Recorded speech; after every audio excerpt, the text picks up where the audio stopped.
is a computer simulation? How are computer simulations used to design spacecraft? How are math and science used to plan for the next generation RLV? The team and I are at the Collaborative Engineering Center, or CEC, here at NASA Marshall. The CEC is a facility that enables scientists and engineers from across the country to study spacecraft architecture in a virtual environment, kind of like a chat room, before they build the vehicles. They do this by using computer simulations. Kathy, if I remember correctly, a computer simulation is a powerful tool that allows engineers such as yourself to input data into a program. Exactly. We get to play, or I mean study, what-ifs with different types of engines, structures, thermal protection, and whatever we want to test just by changing the data. That's great. Now, what do you have the kids working on today? Earlier, we talked about how different fuel choices, which propel the spacecraft, affect the launch weight of the vehicle.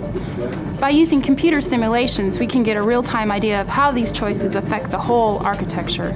The computer simulation shows how one change can ripple through the entire system, like waves on a pond. I get it. Computer simulations allow designers to see how one choice can affect the big picture. Yes, and another reason why simulations are so useful is because we have over 20 years of experience with the space shuttle.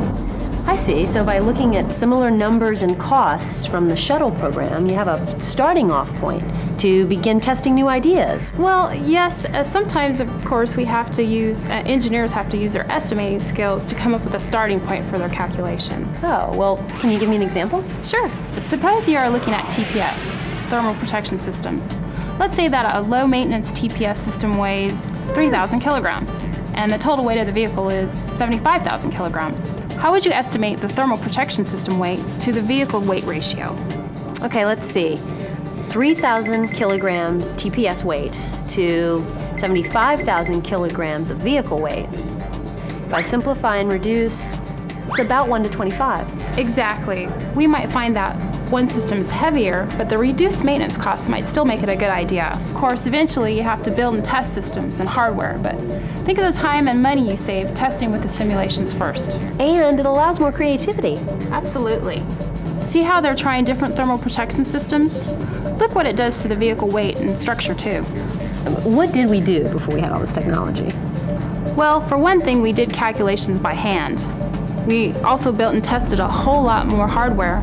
Of course, that was okay then, but now engineers have so many more tools to help them, but they still must use math, science, and technology. First, there has to be computer scientists and mathematicians to design the software and hardware that is needed for computer simulations. Remember, the computer only calculates the data, but the engineers need sharp math and science skills to analyze the results and decide on the final design. The Space Launch Initiative will get a spacecraft to orbit more safely and less expensively.